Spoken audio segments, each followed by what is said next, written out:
Meron po tayong tinatawag dito na solid financial foundation po. Makikita po natin dito na hindi lang po daw dapat tayo nag-i-invest sa mutual funds, sa stocks, or sa real estate po. Dapat meron din po tayo yung mga nandito sa ibaba po natin para maging solid po ang ating financial foundation. Sa pag-attend ko po kay IMG, dito ko lang po natutunan na meron po healthcare. Meron po tong dalawang klase, short-term healthcare and long-term healthcare po. Ating pong pag-uusapan ngayong hapon na ito is yung ating long-term healthcare po. Kaya marami pong kumukuha ng ating Kaiser po dahil na-jumpstart na po niya itong ating solid financial foundation po. December 2022 po, sinimulan ko na rin po ang aking Kaiser Savings Plan po dahil meron na po itong investment, meron na po itong protection or life insurance, and meron na rin po itong healthcare na ang pinaka-strength po niya is yung ating long-term healthcare component po.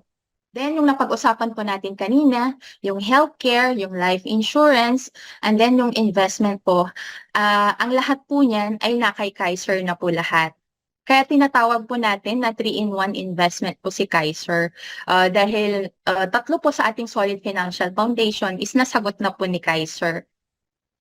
Kaya maraming kumukuha po ng Kaiser po dahil po ito ay 70 to 20 po. Ano nga ba yung 70 to 20, Miss Janice? Tatandaan lang po natin sa Kaiser po is 7 years lang po tayo magbabayad and then 20 years po yung term po nito.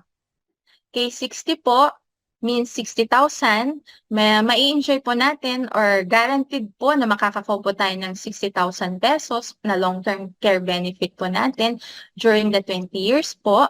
And meron din po tayong long-term care bonus kapag hindi po natin nagagamit yung ating healthcare during the 7 years po na tayo nagbabayad.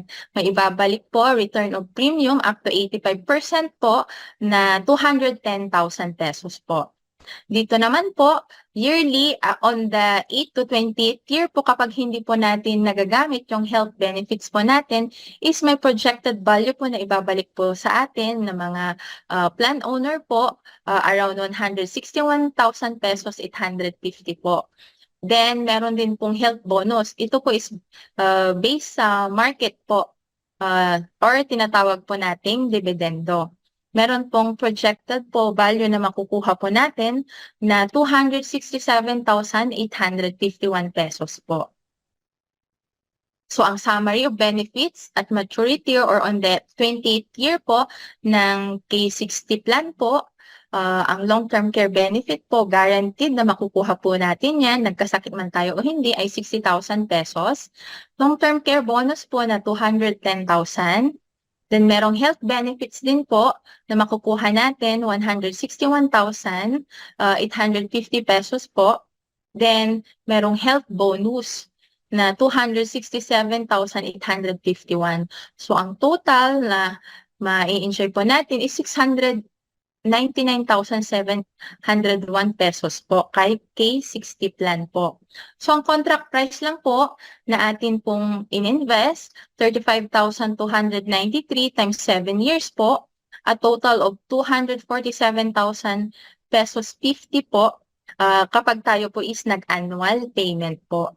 Sobrang laki po ng difference po, kaya kung kailangan po natin talaga magkaroon ng ating Kaiser Savings Plan po para kahit papaano habang tayo ay nagtatrabaho po ngayon, meron po tayong perang kumikita para sa atin po. Magagamit po natin para sa ating retirement years po. So, ang projected value at age 60 and age 65 po, kapag hindi pa rin po natin kinuha, yung nag-mature po na policy po natin, ay tuloy-tuloy po nakikita po yung ating investment. So, at the age of 60 po, yung ating pong Kaiser investment po is kumikita po sa 60 years old natin is meron na po tayong 1.8 million. And at the age of 65 po is meron na po tayong 2.9 million. So, ito, 247 lang lahat yung ating nagastos at ang possible na kitain po ng ating pera kapag nagsimula po tayo ng maaga is pwede po siyang umabot dito sa 1.8 2.9 million. Maraming kumukuha po ng ating Kaiser plan kasi sobrang ganda po ito. Dahil kung mag-iipon po tayo ng 60,000 pesos for 20 years, is meron po tayong 1.2 million. Pero dito po kay Kaiser, 7 years po lang tayo mag-iipon kay Kaiser ng 59,321 pesos per year po at magkakaroon po tayo ng projected value na 1.2 million and may enjoy din po natin, meron po si Kaiser na long-term healthcare po for 20 years po and then meron pa po tayong benefits na healthcare po for 7 years and then meron po tayong 13 years na long-term care po. And meron po tayo ditong 20 years life insurance. So, sobrang ganda po talaga kay Kaiser. 7 years po tayo na mag-iipon at meron po tayong projected value na 1.2 million. So, kung ikaw yung papipiliin, ano ang mas best na pipiliin po natin dito, magsisave tayo ng 60,000 per year for 20 years or 7 years lang tayo mag-iipon ng 59,321 per years at may mga other benefits pa po tayo. May healthcare, investment, and life insurance pa po tayo. So dito, natutunan natin na at maraming kumukuha ng mga breadwinner at OFW po ng Kaiser nila kasi meron na po itong investment, protection, and healthcare po. Nadya-jumpstart na po niya yung ating solid financial foundation po. Po na natutunan natin kanina na si Kaiser is meron na pong healthcare insurance investment. Kaya ang ating brand ambassador po ng Kaiser na si Daniel Padilla po, kay Kaiser daw po is nasa iyo na ang lahat, sabi po ni Kaiser. Kaya sa mga interesado po na matutunan pa yung mga other benefits po ni Kaiser, you can email me at fernandezjanice01@gmail.com po.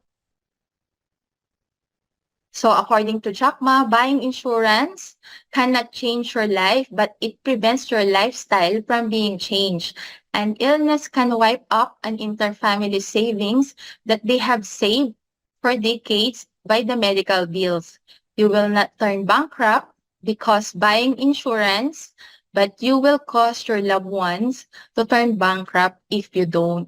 Kaya napakahalaga po talaga na magkaroon tayo ng healthcare po, especially yung in-offer po sa atin ni Kaiser kasi meron na po itong healthcare, life insurance, and investment po.